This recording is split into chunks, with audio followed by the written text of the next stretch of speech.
الحمد لله وكفى وسلام على عباده الذين اصطفى أما بعد أعوذ بالله من الشيطان الرجيم بسم الله الرحمن الرحيم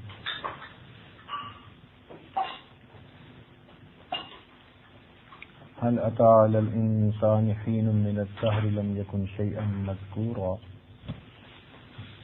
إنا خلقنا الإنسان من نطفة أمشاج نبتليه فجعلناه سميعا بصيرا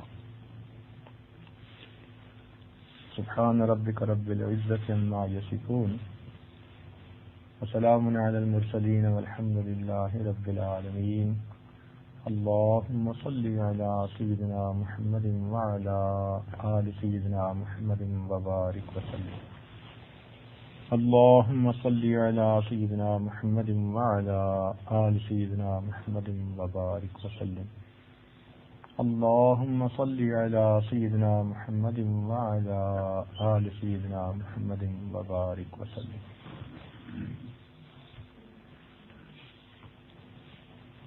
قرآن مجید فرقان حمید اللہ رب العزت کا پیغام،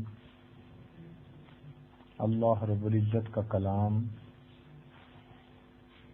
حقیقتوں کا مجموعہ،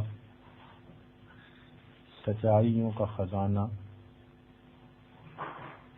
ultimate realities of the universe. اللہ نے کائنات کی صداقتوں کو ہمارے لیے ایک جگہ جمع کر دیا. جو انسان جس نظر سے قرآن مجید کو پڑھتا ہے اس کے اپنے تجربے اور علم کی لائن کی باتیں اس کے اوپر کھلتی ہیں. مثلاً ایک آدمی ڈاکٹر ہے، جب وہ اس کو پڑھے گا، سمجھ کے پڑھے گا، تو اس کو قرآن مجید کی آیات میں طب سے متعلق، ڈاکٹری کے پیشہ سے متعلق، انسان کی جنرل اٹانومی سے متعلق بہت عجیب و غریب نقطے ملیں گے.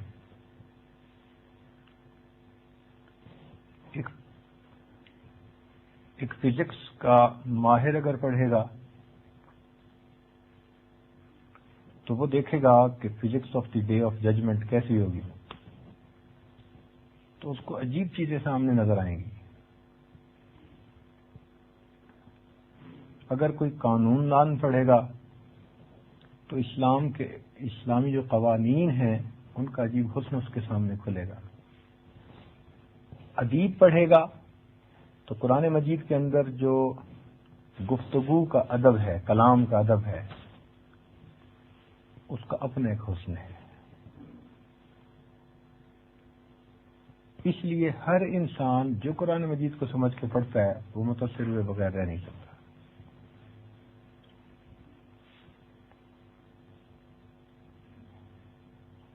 آج کی اس محفل میں یہ عاجز میڈیکل لائن کے بارے میں چند باتیں عرض کرے گا. نوجوان بچے ہیں، سارے کے سارے سمجھنے کا پوٹینشیل رکھتے ہیں.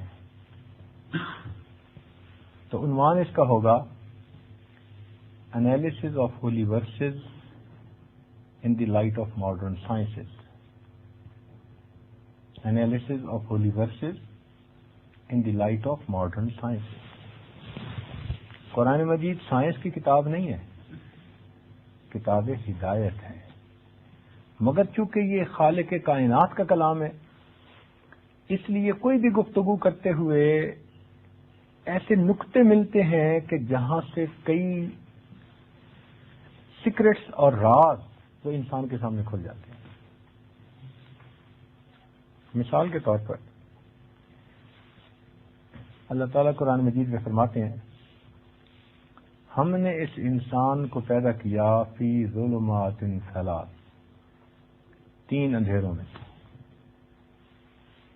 1400 سال پہلے جب الٹراساؤنڈ نہیں تھا، ایکس رے نہیں تھا، سونوگرافی نہیں تھی، کوئی بندہ نہیں جانتا تھا کہ ماں کے پیٹ میں کیا ہو رہا ہے.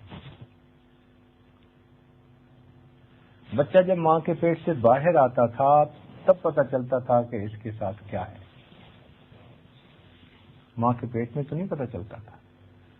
اس وقت قرآن مجید نے جو باتیں کہیں کہ بچے کے ساتھ ماں کے پیٹ میں یہ ہوتا ہے، آج 1400 سال کے بعد سائنس 100% اس کی تصدیق کر رہی ہے. تو پہلی مثال کہ قرآن مجید نے کہا کہ بچہ ماں کے پیٹ میں پیدا ہوتا ہے فی ظلمات ثلاث، 3 اندھیروں میں.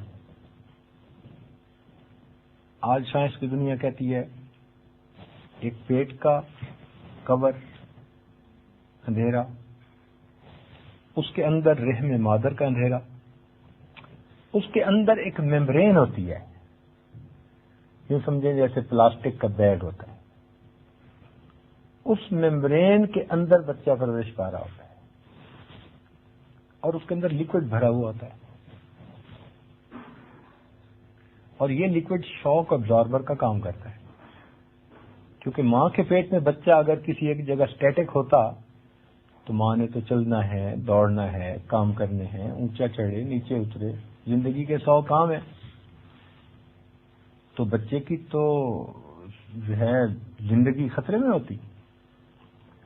تو اللہ تعالیٰ نے دیکھو فلوئڈ کے اندر اس کو فلوٹ کروا دیا، اور وہ فلوئڈ اس کے لیے شاک ابزاربر ہے. ماں ٹیڑھی ہو رہی ہے یا کوئی چیز اٹھا رہی ہے یا کر رہی ہے، نماز پڑھ رہی ہے، جیسے جیسے ماں کی پوزیشن بدلتی ہے بچہ اس کے ساتھ پوزیشن بدلتا جائے، اس کو کچھ نقصان نہیں ہو رہا. 3 اندھیروں میں وہ بچہ ثابت ہو چکا کہ ماں کے پیٹ میں پرویش پاتا ہے.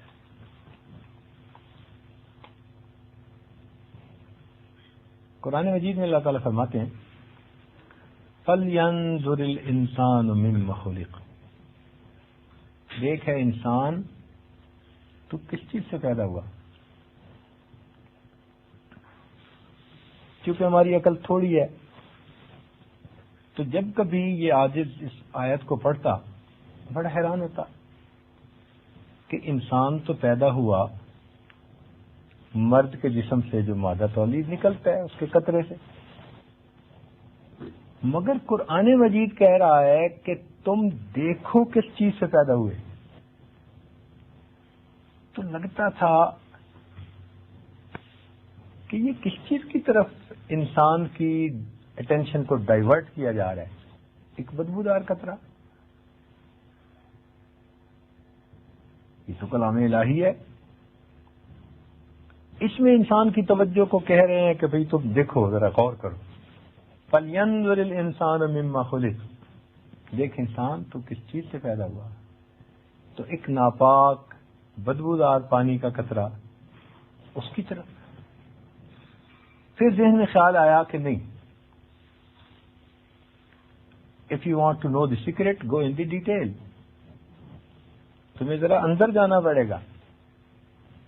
اب ہم نے ذرا اس کے اندر سوچنا شروع کیا تو عجیب بات سامنے آئی کہ میاں بیوی جب ہم بستر ہوتے ہیں اور مرد ایجیکولیٹ کرتا ہے تو اس کے جسم سے جو لیکوڈ نکلتا ہے نا، اس کے اندر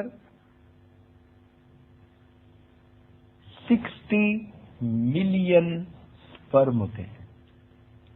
60 ملین سپرم ہوتے ہیں، اور ایک سپرم بچے کی پیدائش کے لیے کافی ہوتا ہے.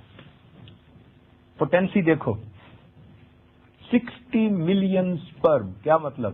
6 کروڑ. پورے ملک کی کنواری عورتوں کو پریگننٹ کرنے کے لیے اتنا فلوئڈ کافی ہے. پوٹینسی اتنی ہے، اور اس میں سے ایک سپرم سے بچہ پیدا ہوتا ہے. جب وہ سپرم، ہمیں تو وہ لیکوڈ نظر آتا ہے، لیکن اگر اس کو مائکروسکوپ سے دیکھیں گے نا تو اٹس لیونگ آرگنزم. وہ جو لیونگ آرگنزم ہے وہ چھوٹے چھوٹے جراثیم ہوتے ہیں جس کو سپرم کہتے ہیں. آگے ان کی نوک سی بنی ہوتی ہے، اور وہ جیسے ہی انسان کے جسم سے نکلتے ہیں تو عورت کے رحم کے اندر ایک جگہ پر انڈے ہوتے ہیں، ایگز ہوتے ہیں. وہ اس ایگ کی طرف ڈائریکٹ دوڑتے ہیں، اٹریکٹ ہوتے ہیں. اب جاتے ہی وہ ایگ کے اوپر اٹیک کرتے ہیں. ان میں سے جو سپرم پہلے ایگ کے ساتھ بانڈ بنا لیتا ہے، یعنی پینیٹریٹ کر جاتا ہے ایگ کے اندر، اس کے پینیٹریٹ کرتے ہی اس کے رحم کے اندر چارج بدل جاتا ہے تو باقی سپرم پیچھے ہٹ جاتے ہیں. اب آپ اندازہ لگائیے کہ 6 کروڑ سپرم موجود ہیں اور ہزاروں کی تعداد میں ایگ موجود ہیں. سپرم ایگز کی طرف اٹریکٹ ہو رہے ہیں، مگر اللہ کا بنایا ہوا نظام دیکھو کہ جیسے ہی پہلا بانڈ بنتا ہے ایک سپرم کا چارج بدلتا ہے باڈی کا ایسا کہ اس کے بعد باقی سارے کے سارے سپرم انفیکٹڈ ہو جاتے ہیں. 9 سیکنڈ بعد ایک بچہ پیدا ہو جاتا ہے. اور کبھی بالکل نینو سیکنڈ کے حساب سے 2 سپرم اٹیک کریں تو ٹرین ہو جاتے ہیں. اللہ تو کتنا بڑا ہے کہ ایک انسان کو تو نے اتنی چھوٹی سی چیز سے پیدا کر دی. انسان کا حال دیکھو، بڑے بول بولتا ہے. فرمایا فَلْيَنْظُرِ الْإِنسَانُ مِمَّا خُلِقَ. تکبر کرنے والے، اونچا بولنے والے، اپنے آپ کو کچھ سمجھنے والے، فَلْيَنْظُرِ الْإِنسَانُ مِمَّا خُلِقَ. تو دیکھ تجھے ہم نے پیدا کس چیز سے کیا، کتنے چھوٹے سے قطرے سے. یہ تیری بنیاد ہے. تو واقعی جب اس نظر سے اس کو دیکھا تو تب پتہ چلا کہ واقعی اللہ رب العزت بڑے عظیم ہیں. قرآن مجید میں ایک جگہ تو فرمایا گیا کہ ہم نے انسان کو کھنکتی مٹی سے پیدا کیا. اب ہمیں شروع میں سمجھ نہیں آتی تھی کہ یہ کھنکتی مٹی کا کیا مطلب، پانی ہے؟ لیکن نہیں، آپ دیکھیں کہ انسان کے جسم سے جو پانی نکلتا ہے جب وہ ڈرائی آؤٹ ہو جاتا ہے تو ایسا ہی ہے جیسے کھنکتی مٹی ہوتی ہے. اٹس سم تھنگ سالڈ جو علیحدہ ہو جاتی ہے. اور آج اس کو لوگ کہتے الٹرا وائلٹ جو لائٹ ہے اس سے جو ہے ٹریس کرتے ہیں. اب اگر ریپ کیس ہو نا تو ڈاکٹر لوگ جو ہیں وہ اس کو چیک کرتے ہیں تو ان کو کیسے پتہ چل جاتا ہے؟ وہ اس کے کپڑوں سے الٹرا وائلٹ ریز اس کے اوپر ڈالتے ہیں. تو انسان کے اس لیکوڈ کے اندر ایک خوبی ہے کہ الٹرا وائلٹ ریٹ میں وہ گلو کرنا شروع کر دیتا ہے. تو جہاں اس کا ڈراپلیٹ بھی کہیں ہوگا تو وہ فوراً گلو کر کے بتا دے گا کہ یہاں وہ چیز لگی ہوئی. تو ڈاکٹروں کو پتہ چل جاتا ہے. اب دیکھیے وہی چیز ایک نظر سے دیکھیں تو پانی ہے اور ایک طرف سے دیکھیں تو جب خشک ہوتا ہے تو وہ کھنکتی مٹی ہے. پروردگار کہتے ہیں انسان ہم نے تمہیں من طین لازب، کھنکتی ہوئی مٹی سے پیدا کر دیا. یہ انسان کی بنیاد ہے. یہ ماں کے پیٹ میں انسان کی بنیاد پڑتی ہے. مزے کی بات اس میں ایک اور یہ ہے کہ اللہ تعالیٰ فرماتے ہیں اے انسان ہم نے تمہیں فَجَعَلْنَاهُ سَمِيعًا بَصِيرًا، ہم نے اسے سمیع اور بصیر بنایا. سمیع اور بصیر کا کیا مطلب؟ سننے والا، دیکھنے والا بنایا. کہیں بھی قرآن پاک میں بصیر پہلے اور سمیع بعد میں ایسا نہیں ہے. سمیعًا بصیرا، سمیع پہلے اور بصیر بعد. اور آج سائنس کی دنیا کہہ رہی ہے کہ بچہ جب ماں کے پیٹ میں پیدا ہوتا ہے سب سے پہلا آرگن جو اس کی باڈی میں کمپلیٹ ہوتا ہے وہ اس کے کان ہوتے ہیں. اس کے بعد آنکھیں بنتی ہیں. قرآن نے جو کہہ دیا فجعلناہ سمیعا، بس ہم نے پہلے سمیع بنایا پھر کیا بنایا؟ کان کیوں سب سے پہلے بنتے ہیں بھائی؟ After all there should be reason for that. اس کی ایک میڈیکل ریزن. آپ دیکھیں کہ اس وقت مجھے پورا پتہ ہے کہ میرا سر سیدھا ہے. وائی؟ میں اپنے سر کو دیکھ تو نہیں رہا. پھر مجھے کیسے یقین ہے کہ میرا سر سیدھا ہے، ٹیڑھا نہیں ہے؟ وہ اس لیے کہ انسان کے کان کے اندر کینال ہوتی ہیں اور ان کینال کے اندر ایک فلوئڈ ہوتا ہے. وہ فلوئڈ جب سر سیدھ ہوتا ہے تو بیلنس کرتا ہے اور اس کے بیلنس کا سگنل انسان کے دماغ کو جاتا ہے. انسان کا دماغ ڈیسائیڈ کرتا ہے کہ میرا سر سیدھا ہے یا میرا سر ٹیڑھا. کیونکہ اس کے اوپر باڈی کا بیلنس قائم ہونا تھا، اس لیے پروردگار نے باڈی میں سب سے پہلے کان بنا دیا. 1400 سال پہلے کس کو پتا تھا؟ فرمایا فجعلناہ سمیعا بصیرا، ہم نے اسے سمیع بھی بنا دیا، بصیر بھی بنا دیا. آج سائنسدان اس بات پہ حیران ہیں کہ 1400 سال پہلے کہی ہوئی بات آج کیسے صحیح ثابت ہو رہی ہے. اللہ اکبر کبیرہ.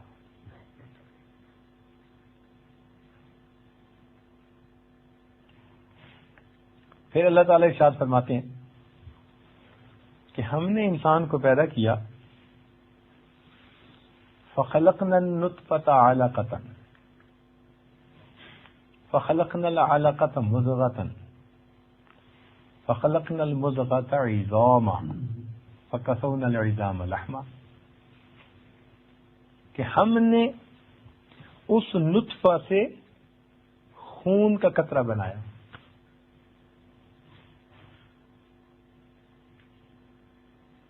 اور خون کے قطرے سے ہم نے گوشت کا لوتھڑا بنایا، ایمبریو جسے کہتے ہیں.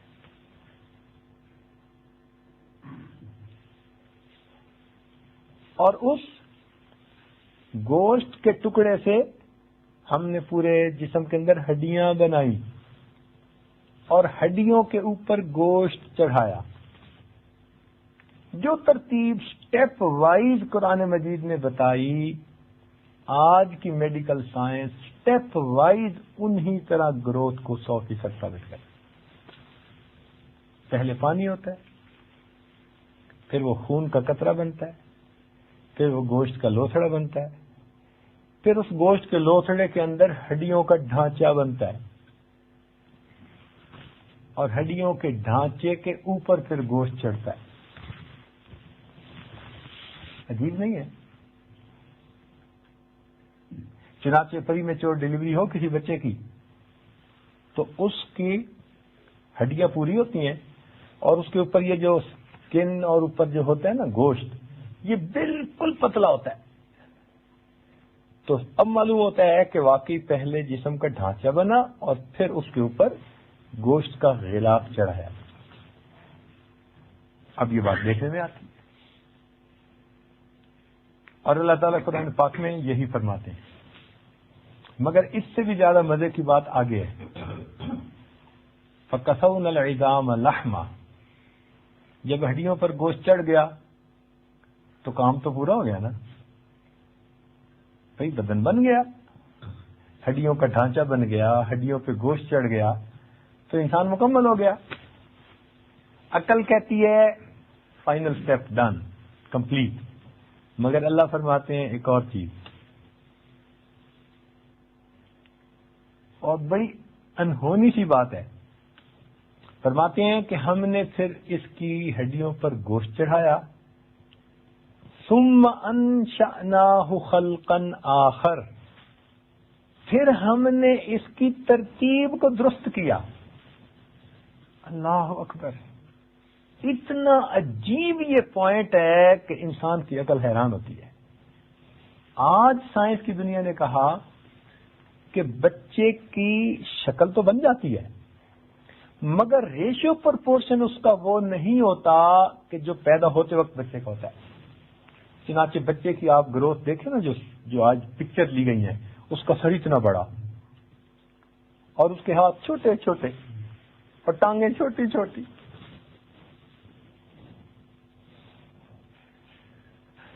بچہ بن چکا ہے مگر بچے کا تناسب ٹھیک نہیں ہے، ریشیو پرپورشن ابھی ٹھیک نہیں ہے. اللہ تعالیٰ قرآن پاک میں فرماتے ہیں کہ ہڈیوں پر جب گوشت چڑھا دیا، ثم انشأناہ خلقا آخر، پھر ہم نے اس کی ترتیب کو، ریشو پرپورشن کو درست کیا. ثم انشأناه خلقا آخر فتبارک اللہ احسن الخالقین. کتنی برکت والا ہے وہ اللہ جس نے اتنے خوبصورت انسان کو پیدا کر دیا. واہ میرے مولا. تو کتنا عظیم ہے کہ بچہ بن جاتا ہے، اس کے بعد اس کے ہاتھ پاؤں ایک ڈفرینٹ ریٹ سے بڑھنا شروع ہو جاتے ہیں،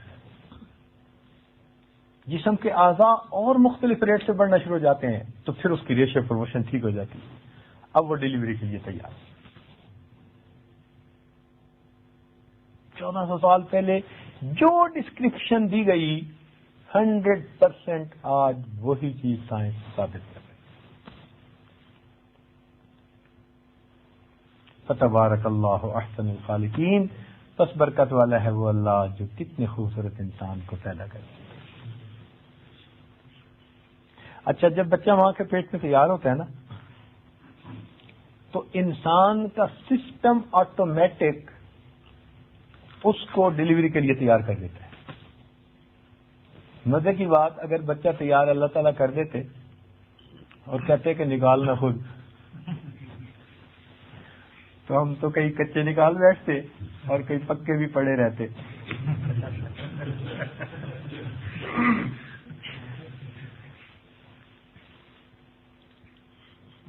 جب بچہ ماں کے پیٹ میں بالکل تیار ہو جاتا ہے، ایک سسٹم ہے اس کے جسم میں، تھرموسٹیٹ لگی ہوئی ہے، یوں سمجھ لیں، ایکٹیویٹ ہو جاتی ہے. اب جب وہ سسٹم ایکٹیویٹ ہوتی ہے تو انسان کا اپنا سسٹم اس بچے کو پش کرنا شروع کر دیتا ہے باہر.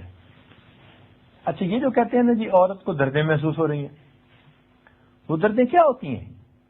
بیسیکلی جو پیٹ کے مسل ہوتے ہیں نا، وہ سکڑتے ہیں پھر کھلتے ہیں، پھر سکڑتے ہیں، تو بچہ آگے کی طرف پش ہو رہا ہوتا ہے. ہر درد کے ساتھ بچہ آگے کی طرف آٹومیٹک پش ہو رہا ہوتا ہے. چنانچہ باہر ملکوں میں ہاسپٹل میں جب ڈلیوری ہوتی ہے تو بہت سارے پک اپ ٹرانسڈیوسر ساتھ لگا دیتے ہیں، تو ٹی وی اسکرین کے اوپر عورت خود آنکھ سے دیکھ رہی ہوتی ہے کہ وہ جو مسل کانٹریکٹ ہوتے ہیں اور ایکسپینڈ ہوتے ہیں نا، اس کے اوپر فلم آ رہی ہوتی ہے. تو وہ دیکھتی ہے کہ یوں پیک آئی، پھر چلی گئی، پھر وہ ریلیکس ہو جاتی ہے، پھر دیکھتی ہے دوبارہ پیک آ گئی، تو اس کو پہلے سے پتہ چل جاتا ہے اب مجھے پھر درد ہونے لگی ہے. تو جو عقل مند عورتیں ہیں وہ فیل کرتی ہیں کہ اب مجھے درد ہو رہی ہے، تو میرا سسٹم اس کو پش کر رہا ہے باہر کی طرف. تو جب سسٹم باہر کی طرف پش کر رہا ہوتا ہے تو وہ بھی اپنی ول پاور سے اس کو پش کرتی ہیں. چنانچہ جب دونوں طرف سے اس کو پش ملتی ہے تو ڈیلیوری بہت آسان ہو جاتی ہے. اب یہ آٹومیٹک سسٹم ہے اللہ تعالیٰ کی طرف سے، بچے کی پیدائش ہو جاتی ہے. اور پھر دیکھیے اللہ تعالیٰ فرماتے ہیں ثم السبیل یسرہ، اے انسان ہم نے تمہارے لیے گزرنے کا راستہ آسان کر دیا. اب انسان دیکھے کہ ماں کے پیٹ سے اور رحم سے بچہ اتنا بڑا بالآخر پیدا ہو جاتا ہے. اور مزے کی بات کہ انسان کی یہ جو کھوپڑی ہے نا، یہ سب سے موٹا اس کے جسم کا عضو ہوتا ہے، سب سے موٹا. اس کھوپڑی کے درمیان میں کٹاؤ ہوتا ہے، اور وہ شروع میں جڑی نہیں ہوتی. کھوپڑی دو حصوں میں ہوتی ہے، دو ہڈیاں. اسکل جو ہے it's not one, it's two half separated from the centre. وہ کس لیے کہ سر نے جب باہر نکلنا ہے تو ممکن ہے کہ راستہ اتنا کھلا نہ ہو، تنگ ہو، فرسٹ ڈلیوری ہو بچی کی، تو اس وقت اس کا سر جو ہوتا ہے نا وہ کنٹریکٹ ہوتا ہے، آپس میں ملتا ہے، تو ہڈیاں جو ہوتی ہیں وہ اوور لیپ کر جاتی ہیں. اکارڈنگ ٹو دی پوزیشن ہڈیاں اوور لیپ کر جاتی ہیں، اور سر جو ہے وہ بالآخر جب نکل آتا ہے تو دوبارہ اپنی جگہ پہ چلی جاتی ہے. اگر اللہ تعالیٰ پورے سر کو ویسے ہی جوڑ دیتے کہ اس کے اندر دماغ ہے، it's very sensitive, it's very delicate, so it needs protection of some bone, تو پھر تو ڈلیوری کے لیے مسئلہ مصیبت ہوتا. پھر تو ہر بچہ ہی سیزیرین ہوا کرتا. مگر نہیں، اللہ رب العزت کا کرم دیکھیے یعنی جو سب سے سینسیٹیو پارٹ ہے دماغ، اس کو جن ہڈیوں نے پروٹیکٹ کرنا ہے وہ 2 ہاف میں ہے. اور جب ڈلیوری ہو جاتی ہے اس کے بعد پھر وہ 2 ہاف جو ہیں وہ بیلنس ہو کے انسان کا سر پھر ایک دوسرے کے ساتھ بانڈ بنا لیتی ہے، پھر وہ پروٹیکٹ کر دیتی ہے. اللہ تعالیٰ کا ہی کرم ہے نا کہ جس کی وجہ سے بچہ اتنے آسانی کے ساتھ ماں کے پیٹ سے آ جاتا ہے. اللہ تعالیٰ فرماتے ہیں کہ دیکھ انسان، ہم نے تمہیں پیدا کیا اور تمہارے لیے ہم نے نکلنے کا راستہ کتنا آسان بنا دیا.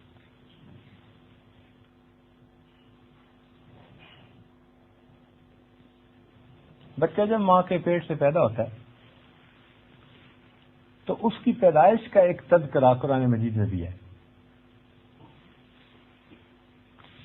بی بی مریم کو جب دردیں لگی، قرآن مجید میں اتنی سوئر دردیں تھیں کہ وہ کہنے لگی یا لیتنی مت قبل ھذا کنت نسیا منسیا، میں اس سے پہلے مر گئی ہوتی، بھولی بسری چیز بن چکی ہوتی. اور واقعی جب پین ہو رہی ہوتی ہے نا، لیبر پین جس کو کہتے ہیں، عورت کو لیبر پین ہو رہی ہے بچے کی، اتنی سوئر ہوتی ہیں کہ عورت ہر پین کے ساتھ فیل کرتی ہے کہ جسٹ آئی ایم ڈائنگ، میں نہیں بچوں گی، میں مر رہی ہوں. اس کی یہ فیلنگ ہو رہی ہوتی ہے، اتنی سوئر پین ہوتی ہے. قرآن مجید کی آیت ہے کہ اللہ تعالیٰ نے جب بی بی مریم کی یہ کیفیت تھی ان کو فرمایا کہ ہم نے تمہارے نیچے چشمہ جاری کر دیا اور تمہارے پاس یہ کھجور کا درخت ہے، وَهُزِّي إِلَيْكِ بِجِذْعِ النَّخْلَةِ تُسَاقِطْ عَلَيْكِ رُطَبًا جَنِيًّا، پیڑ کو ہلاؤ تمہارے اوپر تازہ کھجوریں گر جائیں گی. فَكُلِي وَاشْرَبِي، کھجوریں کھانا، پانی پینا. وَقَرِّي عَيْنًا، اور جب بچہ پیدا ہو تو بچے کو دیکھنا. 3 کام بتائے گئے اس وقت قرآن مجید میں، کھجوریں کھانا، پانی پینا اور بچے کو دیکھنا. اب انسان حیران ہوتا ہے کہ یا اللہ، اگر بچے کی ڈلیوری آسان کرنی بھی تھی تو کہہ دیا جاتا کہ تو گھی پی لینا، لبریکیشن ہو جائے گی. مگر نہیں، قرآن مجید نے یہ نہیں کہا کہ گھی پی لینا. کیا کہا؟ کھجور کا کیا واسطہ ڈلیوری کے ساتھ؟ عقل حیران ہے. واقعی یہ رب کا فرمان ہے، کلام اللہ سچا کلام ہے.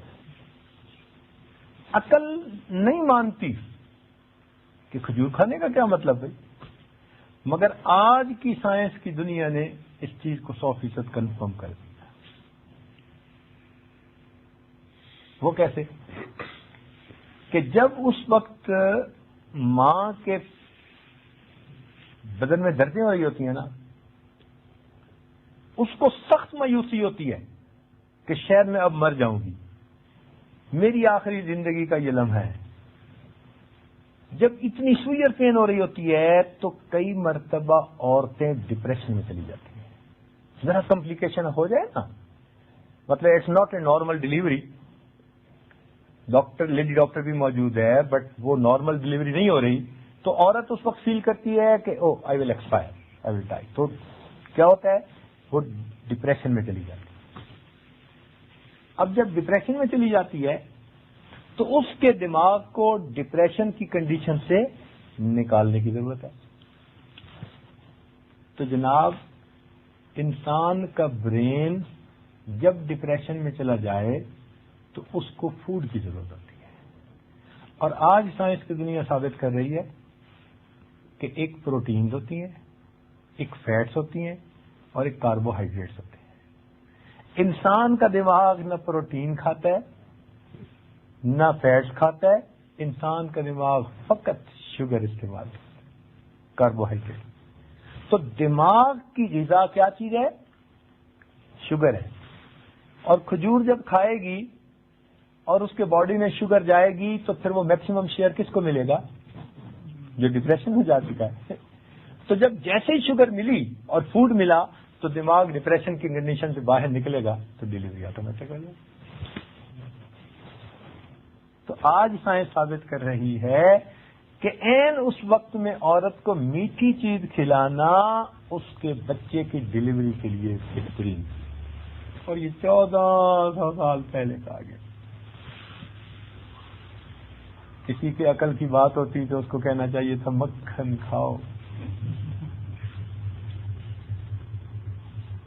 واہ میرے مولا، تیرا کلام کتنا عظیم ہے، حیران ہوتی۔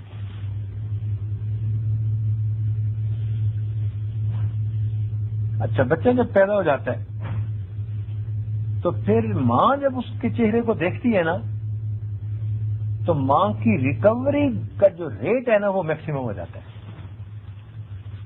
اتنی محبت ہوتی ہے ماں کو بچے کے ساتھ، اپنائیت ہوتی ہے نا، اپنے جسم کا حصہ ہوتا ہے، تو اتنی اپنائیت ہوتی ہے کہ ماں جب اس بچے کے چہرے کو دیکھتی ہے تو ماں کے جسم کے اندر جو کچھ ہوتا ہے اس کی ریکوری فوراً شروع ہو جاتی ہے، اور قرآن مجید میں یہی بات بتائی۔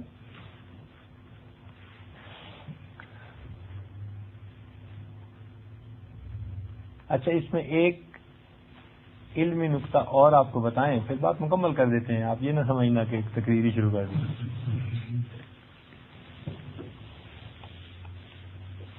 علمی نقطہ یہ ہے کہ قرآن مجید میں فرمایا گیا کہ بچہ جب پیدا ہوتا ہے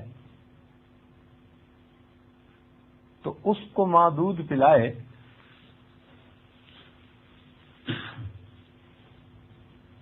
حولین کاملین، 2 سال۔ چنانچہ رضاعت کی عمر جس کو کہتے ہیں نا وہ 2 سال ہے، یعنی 2 سال کے اندر اندر بچہ اگر کسی عورت کا دودھ پیے تو وہ اس کی ماں بن گئی اور یہ اس کا بیٹا بن گیا۔ اگر کوئی 2 سال سے بڑا بچہ بن جاتا ہے، اب وہ رضاعت کی عمر گزر گئی۔ اب ایسے تو کوئی دھوکے کے ساتھ کسی عورت کا دودھ لے کے کسی بندے کو پلا دے، اب یہ تو نہیں کہ جوان بندہ ہی اس کا بیٹا بن گیا۔ تو شریعت نے ایک حکم لگا دیا، کیا؟ حولین کاملین، 2 سال۔ تو 2 سال کے اندر اندر بچہ جس عورت کا بھی دودھ پیے گا وہ دودھ پینے کی عمر کہلاتی ہے۔ جس عورت کا بھی دودھ پیے گا وہ ماں بن گئی اور یہ اس کا بیٹا بن گیا۔ ماں خود بھی اپنا دودھ 2 سال تک پلائے۔ اچھا، آج سائنس کی دنیا نے ایک عجیب بات ثابت کی۔ وہ کہتے ہیں کہ جب بچہ پیدا ہوتا ہے نا تو اس کے برین کے اندر ایک روم ہوتی ہے۔ کمپیوٹر میں 2 طرح کی میموری ہوتی ہے، ایک ریم اور ایک روم۔ ریم تو بدلتی رہتی ہے، جتنی مرضی بڑھا لو۔ روم ایسی ہے کہ جو بلٹ ان ہو جاتی ہے، اور جو اس کے اندر ڈیٹا ہوتا ہے وہ ہمیشہ کے لیے وہی۔ تو انسان کے دماغ کے اندر بھی ایک روم میموری موجود ہے۔ جب بچہ پیدا ہوتا ہے تو جس ماں کا دودھ پیتا ہے نا، اس دودھ میں جو پروٹینز آ رہی ہوتی ہیں ان پروٹینز کا ریکارڈ اس روم میں جا رہا ہوتا ہے۔ 2 سال تک وہ جتنی ماؤں کا دودھ پیے گا ان سب کا ڈیٹا اس کے چلا جائے گا روم میں۔ 2 سال کے بعد وہ روم ہمیشہ کے لیے لاک ہو جاتی ہے، فار ایور۔ اب جو کچھ اس کے دماغ میں ڈیٹا آ چکا تھا وہ اس کا اپنا ہے۔ اب اس کے علاوہ اگر کوئی بھی چیز اندر آئے گی تو وہ اس کو اینٹی باڈی سمجھ کے اس کے ساتھ فائٹ کرنا شروع کر دے گا۔ چنانچہ 2 سال کے بعد کوئی عورت بھی دودھ پلائے تو بچے کے جسم پہ اس کا کوئی اثر نہیں۔ It's just like a milk of the cow اور گوٹ، نتھنگ ایلس۔ 2 سال سے پہلے پلائے گی تو وہ اس کی میموری میں آ کے اس کی ماں بنے گی، جینیٹیکلی اس پر اثر ہو رہا ہے۔ اور اس ایام کے بعد میں پلائے گی تو وہ ایسا ہی ہے جیسے بہت سارا دودھ پیتے۔ 1400 سال پہلے کس نے کہہ دیا تھا کہ 2 سال کے بعد یہ روم بند ہو جاتی ہے؟ آج سائنس کی دنیا نے ثابت کر دیا کہ جو ایام رضاعت بتا دیے گئے وہ آج بھی وہی ثابت ہوتے ہیں۔ تو اس سے آپ اندازہ لگائیے کہ اللہ رب العزت کے کلام سے اگر کوئی میڈیکل لائن کا بندہ پڑھتا ہے تو اس کو بھی کتنے راز کھلتے چلے جاتے ہیں. یعنی آئی ایم شیور میں آپ کے سامنے اس وقت ایک آیت پڑھتا ہوں, آپ اس آیت پہ ریسرچ کریں, آپ نوبل پرائز ونر بن سکتے ہیں. ہم تو اس لائن سے ہٹ گئے نا کہ ہمارے شیخ نے ہمیں ادھر لگا دیا, ورنہ نوبل پرائز کیا چیز تھی, سمجھے؟ بٹ میں ایسی آیتیں جانتا ہوں قرآن پاک میں, 100% کہہ رہا ہوں کہ اگر ان آیتوں پہ آج بھی کوئی نوجوان ریسرچ کرنے والا ہو, he can come up with a different idea. Science کی دنیا کو گھٹنے ٹیکنے پڑیں گے اور ان کی حقیقت کو ماننا پڑے گا. پی ایچ ڈیز کرو جتنی مرضی کر سکتے. تو اس لیے نوجوانوں کو چاہیے کہ وہ قرآن مجید کو سمجھ کے پڑھیں. یہ اللہ رب العزت کا کلام ہے اور یہ سارا کا سارا سربستہ رازوں کا خزانہ ہے. جتنا پڑھتے جائیں گے راز کھلتے چلے جائیں گے. اللہ رب العزت ہمیں قرآن مجید کو سمجھنے کی, اس پر عمل کرنے کی توفیق عطا فرمائے. وآخر دعوانا ربنا ظلمنا انفسنا وإن لم تغفر لنا وترحمنا لنكونن رب اغفر وارحم وتجاوز عما تعلم. اللهم إنا نسألك الهدى والتقى والعفاف. اللهم اقنا من كل بلاء الدنيا وعذاب الآخرة. اللهم اصنع منا بسنة نبيك سيدنا محمد صلى الله عليه وسلم. توفنا على ملته وأعذنا من مضلاتك. صلى الله تعالى على حبيبه سيدنا محمد وآله وأصحابه أجمعين برحمته.